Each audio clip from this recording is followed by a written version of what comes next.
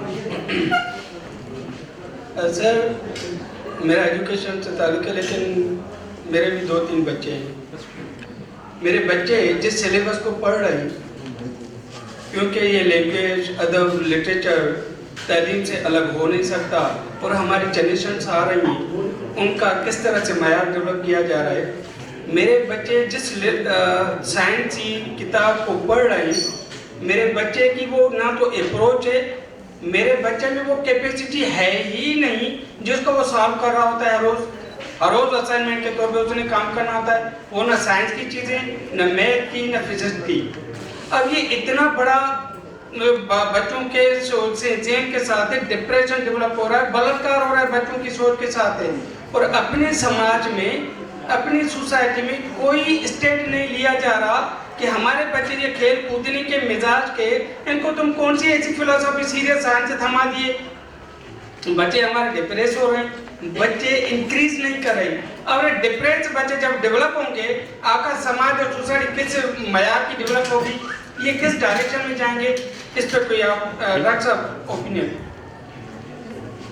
Doctor صاحب یا اچھا ڈاکٹر صاحب،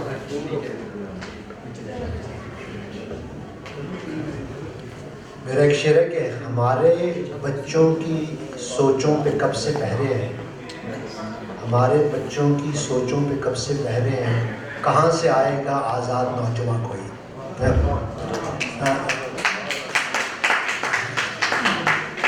میں آپ کے سوال سے پوری طرح متفق ہوں۔ میں کیونکہ بہت سی باتیں ہمارے جو تعلیم کے حوالے سے میں نے بات کی، میرا اپنا جو ایک اور اشارہ ہے وہ رول ماڈلز کی طرف ہے۔ میں سمجھتا ہوں کہ ہمارے یہاں رول ماڈلز کی بہت کمی ہے۔ ہمارے یہاں وہ جو ٹیچرز ہیں، اگر ٹیچر کا آپ کی دل میں عزت نہیں ہے، آپ کے دل میں احترام نہیں ہے، تو بات آگے نہیں بڑھتی۔ اور وہ ٹیچر جو بچے کا احترام نہیں کرتے، میں نے اپنی نانی ماں سے یہ سیکھا کہ میں جب 4 سال کا تھا، میں پشاور سے لاہور آتا تھا مزاحم، وہ مجھے 4 سال کی عمر میں پوچھتی تھی، بیٹا آپ نے دودھ پینا ہے یا آپ نے جوس پینا ہے، بیٹا آپ نے نیچے سونا ہے یا اوپر، وہ میری رائے پوچھتی تھی۔ اس وقت مجھے اس کا احساس نہیں تھا۔ میں کہتا تھا انہوں نے مجھے کبھی بچے کی طرح ٹریٹ نہیں کیا، she treated me like a little person, میں ایک بچہ ہوں، میں ایک انسان ہوں، اور میری خواہش یہ جو بچے کو بچہ سمجھنا اور اس کو کم عقل سمجھنا، میں سمجھتا کہ بچہ اس باپ کا استاد ہے۔ میں اپنی بانجوں سے وہ ٹیکنالوجی اور یہ سیکھتا ہوں۔ یہ جو بچے کو ایک جو اس کو ڈی ہیومنائز کرنے کا پروسیس ہے، اور میں آنیسٹلی کہوں کہ میں ہیومنسٹ ہوں، کہ آج سے 50 سال کے بعد بچے کو ریلیجیس انڈاکٹرینیشن جو ہے اس کو ایک چائلڈ ابیوز سمجھا جائے گا۔ ہم بچے کو جو انڈاکٹرینیٹ کرتے ہیں روایت، کلچر، مذہب کے حوالے سے، وہ اس کی آزادانہ سوچ کو، اس کی انڈیویجویلٹی کی، اس کی جو ہے اس کو سپریس کرتے ہیں۔ تو تعلیم اور استاد، تو اساتذہ جو ہے میں ان سے ریکویسٹ کرتا ہوں کہ وہ بچوں کا احترام کریں، ان کی رائے کا احترام کریں۔ ان کا سوال جو ہے وہ علم کو جاننے کا سوال ہے، وہاں سے ہی بات نصاب کا آپ زیادہ جانتے ہیں اس کے اندر کیا ہے، لیکن استاد جو ہے اگر وہ بچوں کا احترام نہیں کرتا تو وہ تعلیم، وہ تربیت نہیں کر سکتا جس کے وہ بچے مستحق۔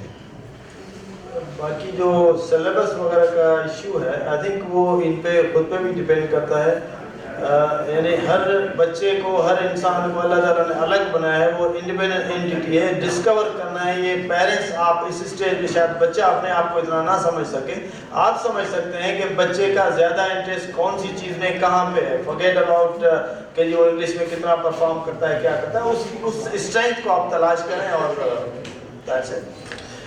میرا خیال یہ ہے کہ آپ کی باتوں پہ اساتذہ عمل تو کر لیں گے، لیکن آگے اسٹوڈنٹس اتنے شاندار ہوتے ہیں کہ وہ موبائل نکال کے اس طرح کی کوئی بھی حرکت کرنے سے پہلے اساتذہ اینڈرائڈ موبائل کو درسگاہوں میں داخلے پہ پابندی لگا دیجیے، کوئی مووی یا کوئی ویڈیو نہ بنا لیں، اور وہ آگے کہیں جا کے جو ہے وہ کوئی آپ کے خلاف FIR نہ کٹوا دے گی۔ White hall. اچھا یہ جو وائٹ ہال ہے ہمارے برابر میں 5 بجے سے وہاں پہ مشاعرہ شروع ہوگا, تو جو حضرات ذوق رکھتے ہیں وہاں تشریف لے جائیے گا. صرف ایک سوال کہ ہمارے پاس گنجائش لے گئی ہے, اگر کرنا ہو تو کر لیجیے. عمر صاحب عابد میر صاحب, سوال ہے جیسا کہ یہاں پہ باتیں ہو چکی ہیں, آدھا حصہ ہم تک پہنچ رہا ہے. بلوچستان سے ہیں آپ, اور آپ کا مطلب ہے کہ جہاں تک میں جانتا ہوں آپ بلوچستان تقریباً گھوم چکے ہیں.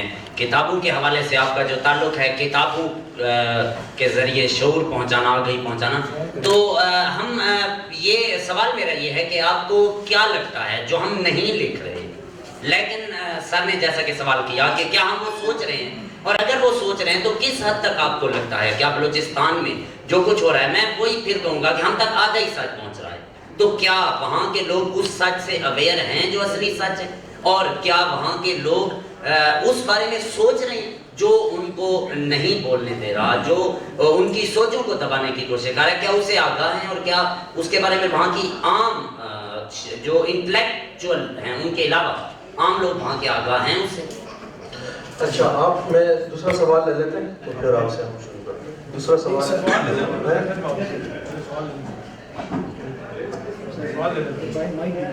جی جی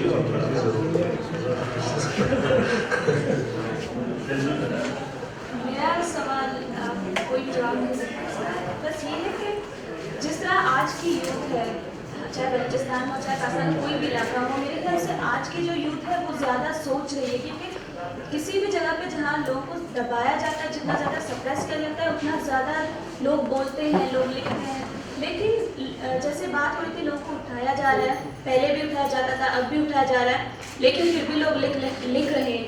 تو یہ سلسلہ کب تک جاری رہے گا؟ کیا ہم نا امید ہو جائیں کہ بس ایسے ہی چلتا رہے گا, یا کچھ ہوگا, حالات بدلیں گے, یا عابد صاحب یہ بھی میرا خیال ہے یہ بھی آپ کے کھاتے میں ڈالنا چاہیے. ایک سوال آپ بھی سوال کر لیجیے. شارٹ سوال. یہ جس طرح سر نے فرمایا کہ سر میں جو کہہ دوں تو زمانے کو جواب مل جائے, منہ میں چپ تو اندر کی بغاوت مار دینی. تو یہ بات تو ٹھیک ہے کہ ہم کیا نہیں لکھ رہے ہیں, حالانکہ اس کے علاوہ میں جس ملک سے بلانگ کرتا ہوں اس کا جو سب سے بڑا اہم مسئلہ ہے وہ غربت ہے, بھوک ہے, ناانصافی ہے, ہیپوکریسی ہے, وغیرہ وغیرہ. تو صرف ان چیزوں کے علاوہ اس سے میں ایگری کرتا ہوں. اور اگر شروع اسلام کے حوالے سے دیکھیں تو اس وقت متع حلال تھی, جائز تھی, جو سروینٹ تھے اس کے ساتھ وغیرہ, جو مطلب جو زنا کے لیے 4 گواہ لانا, مطلب اس میں حکمت کی تھی کہ یہ چیز مطلب دب جائے اور عام نہ ہو جائے. مطلب وہ بہت لمبی ڈسکشن پہ ہو جائے گی. میرا سمپل سوال یہ ہے کہ جس کنٹری سے سر آپ بلانگ کرتے ہیں وہاں پہ حالانکہ فری 6 زون سوسائٹی ہے, وہاں بھی آیا کیا وہاں بھی جو بندے کا سول ہے وہ سیٹسفائی ہے کیا؟ اور جس طرح پلیٹو نے کہا تھا کہ لو از اے سیریس مینٹل ڈیزیز, تو یہاں تو ٹھیک ہے, اور میرے ساتھ یہی بھی ہوا ہے کہ واقعی لو از اے سیریس مینٹل ڈیزیز, لیکن کیا یہاں جو اس کا حل ہے اس معاشرے میں جس میں ہم رہتے ہیں, جس میں بہت لمیٹیشن ہے, بہت زیادہ تو جو کیا کہتے ہیں اس کو پابندیاں یہاں پہ, تو کیا اس معاشرے کا تھوڑا سا آپ ایک ایگزامپل دیتے کہ کیا وہاں پہ, حالانکہ میں نے سنا کہ وہاں پہ زیادہ خودکشیاں وہاں پہ ہوتی ہے, یورپ میں ہوتی ہے. بس ایک شارٹ سوال. میرا چھوٹا سوال یہ ہے کہ میڈم سے یہ بتائیے کہ فلاسفی, ڈرائنگ اور ہسٹری کو نصاب سے بڑے طریقے سے نکال دیا گیا ہے. پہلے تو بلکہ فلاسفی تو مدرسوں میں ہی پڑھائی جاتی ہے, وہ بھی نکال دیا ہے. اور دوسرا یہ ہے کہ لائبریری کلچر ہمارے یہاں جیسے برٹش کونسل اس زمانے میں ہوتی تھی وہ بھی ختم کر دی گئی ہے, اور لیبارٹریز بھی ہمارے کسی بھی پرائیویٹ یونیورسٹیوں میں کالجوں میں کچھ بہت اچھی نہیں ہے. اور جب ہم نیبر کی کنٹریز میں جاتے ہیں تو وہ بھی ان کا بھی ذریعہ تعلیم انگلش ہی ہے, بنگلہ دیش ہے جیسے ہمارے نیبر ہیں, لیکن وہ ٹیکنالوجی میں چین کا مقابلہ کرنے کی تیاری کر رہے ہیں. اور ایران جو مادی زبان میں آج جو سائنس پڑھا ہے تو بہت ہی پیچھے چلا گیا. تو اس حوالے سے ہو گیا یہ ایک تو پھر یہی ہے کہ سوال بھی کس طرح میں پڑھایا بولنے والے کے میں لٹریچر سے ریلیٹڈ ہوں, ایم فل کا اسٹوڈنٹ ہوں, اور میں سر اس پلیٹ فارم سے ایک چیز ایک پوائنٹ جو ہے وہ ریز یہ کرنا چاہتا ہوں کہ گزشتہ دنوں محمود شام صاحب پاکستان کے ایک بہت نامور صحافی ہیں، انہوں نے ایک سلسلہ شروع کیا تھا پاکستان کے اندر، پاکستانی ادب و ثقافت ماضی حال مستقبل. پہلے اس کو انہوں نے مختلف ریجنز پہ ڈیوائڈ کیا مختلف علاقوں کے حوالے سے، اور پھر انہوں نے اوور آل پاکستان کا دکھایا. میں نے بھی اس میں وہ ایک ریسرچ آرٹیکل کا کمپٹیشن تھا، اس میں پارٹیسپیٹ کیا، میری آل پاکستان میں 2nd پوزیشن آئی. سر میں نے اس لیول پہ جا کے وہاں پہ جو چیز دیکھی، ہمارے پاس وہ آدمی جو کام کر رہا ہے وہ یہ کر رہا ہے کہ اس کا جو فوکس ہے وہ یونیورسٹیاں ہیں. ہماری جامعات کے اندر اس سطح پہ تعلیمی حوالے سے یا تحقیقی حوالے سے وہ کام نہیں ہو رہا جس سے موٹیویٹ کیا جائے نوجوان نسل کو کہ آپ جو تحقیق کر رہے ہیں، آپ جو ریسرچ کر رہے ہیں، اس ریسرچ کا آپ کے سماج کے حوالے سے کتنا ان لوگوں کو افادی پہلو اس کے کتنے ہیں. یہاں پہ ہمارے پاس جو ڈگری لینے کا رجحان بنا ہوا ہے، جس طرح سے پرائیویٹ یونیورسٹیز جو ہے وہ ڈگریاں بانٹ رہی ہیں، تو یہ آپ اس پلیٹ فارم سے میں یہ کہنا چاہوں گا کہ جو ہماری ہائر ایجوکیشن ہے اس کو ایم فل یا پی ایچ ڈی کی سطح پہ ان کو پابند کرنا چاہیے کہ کچھ ایسے ٹاپکس ہونے چاہیے کہ جو بالکل آپ ان کے اوپر پابندی لگا دیں. مثال کے طور پہ اگر میں ریسرچ کا اسٹوڈنٹ ہوں تو میں یہ جو شخصیت اور فن کے اوپر مقالے ہو رہے ہیں ان کا کوئی فائدہ نہیں ہے. آپ کام کریں لغات کے اوپر، آپ کام کریں جو کرنٹ سچویشن ہیں ان کے اوپر. آپ کا سوال آ گیا. عابد میر صاحب، اگر آپ مختصر الفاظ میں کمال کر کے دکھا دیں. مجھے ہاں ایک سہولت ہو گئی. سوال جو دوست نے کیا تھا کہ جو بلوچستان میں لوگ جو لکھ نہیں پا رہے وہ سوچ بھی رہے ہیں یا نہیں سوچ رہے ہیں. آپ کے فوراً بعد جو سوال آیا ایک بچی نے کیا، انہوں نے پوچھا کہ جو وہاں پر جو صورتحال ہے، لوگ اٹھائے جا رہے ہیں، ان کے ساتھ جو کچھ ہو رہا ہے یہ کب تک چلے گا. انہوں نے ایک سوال اٹھایا. یہ سوال گوادر سے آئی ہوئی بچی نے اٹھایا ہے. تو آپ کے لیے عرض ہے کہ ہماری گوادر تک کی بچیاں جو ہیں وہ سوال اٹھانے کے قابل تو ہیں. وہ جانتی ہیں کہاں پر کون سا سوال اٹھانا ہے، یہ تو جانتی ہیں.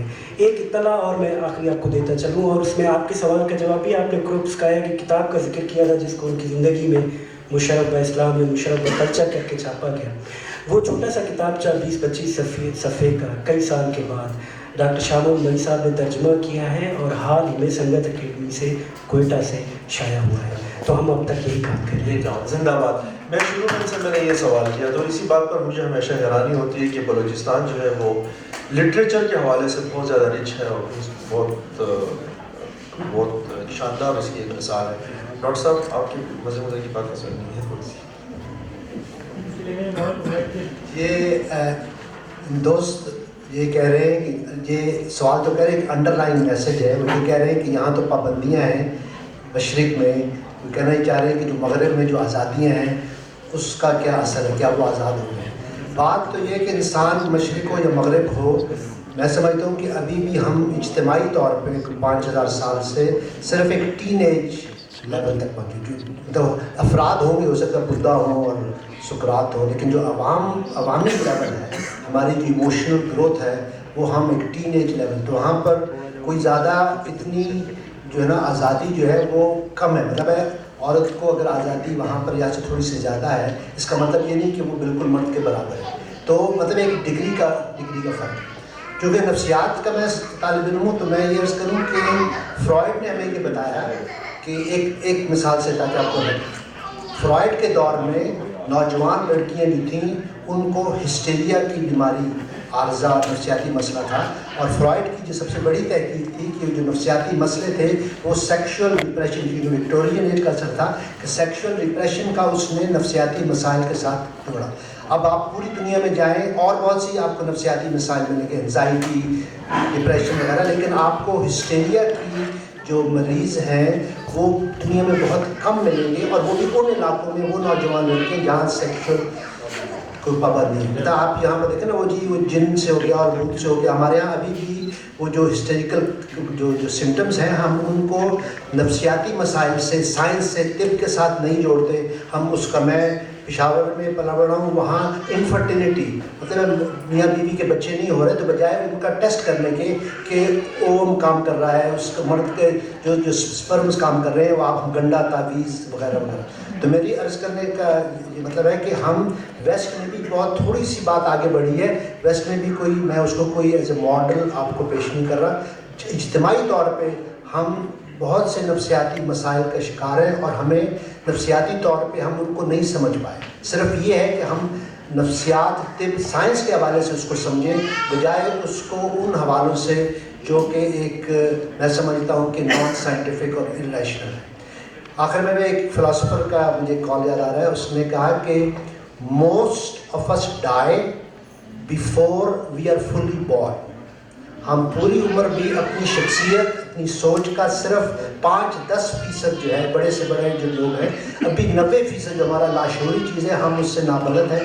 اور میری خواہش ہے ہوپ ہے کہ ہم انسانی حوالے سے اپنی شخصیت کی جو اس کی تمام تر جو بھرپور صلاحیتیں ہیں ہم کیسے اس کو ایک کریٹیوٹی اس کا ایک عنصر ہے کہ ہم بچے کے اندر پلے جو ہے نا وہ ایک کریٹیو پروسیس ہے. بچہ کھیلتا ہے.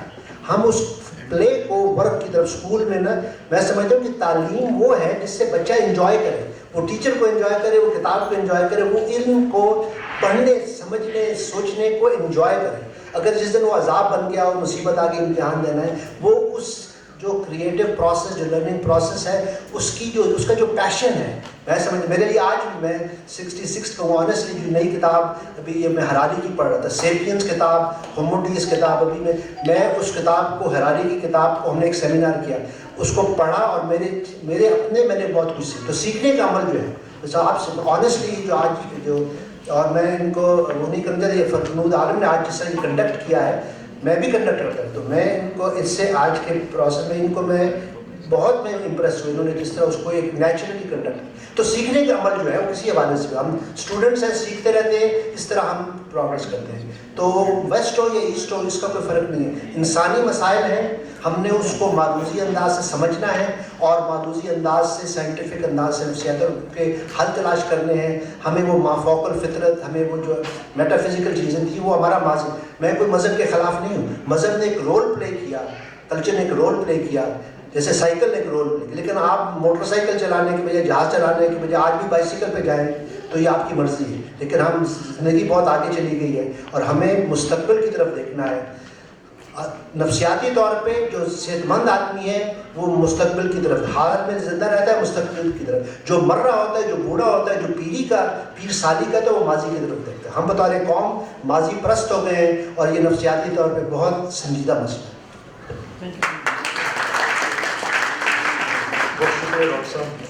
میں یقین سے کہہ سکتا ہوں کہ آج کے سیشن میں ہم نے بہت کچھ سیکھا بہت کچھ سمجھا. ہم نے نئی باتیں سنی اور بڑی اچھی باتیں سنی اور اس موضوع کا حق ادا ہوا. اور میں نئے خواہشات اور نئے تمنا اور آرزوؤں کے ساتھ اس ٹھیک ہے یہ کنکلوڈ کر رہے ہیں کلچر سے.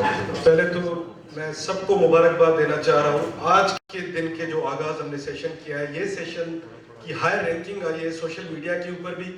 اور جس طرح ہم نے آئیڈیاز دیکھی ہے بڑی فوکس انہوں نے یہ سارا ڈسکشن سنا ہے اور اس کے لیے میں مبارکباد دیتا ہوں فرنود عالم صاحب کو, خالد صاحب کو, doctor Manzoor Sultana. This is one of the best sessions of the day. اور پہلے جو شروع میں اسٹارٹ ہوا تو فرنود صاحب کی کچھ وہ ناراضگی تھی کہ تالیاں کم آ رہی ہیں. میرے خیال میں اسی لیے کم آ رہی تھی کہ لوگ سن میں کافی فوکس تھا. تو thank you very much all of you. Thank you.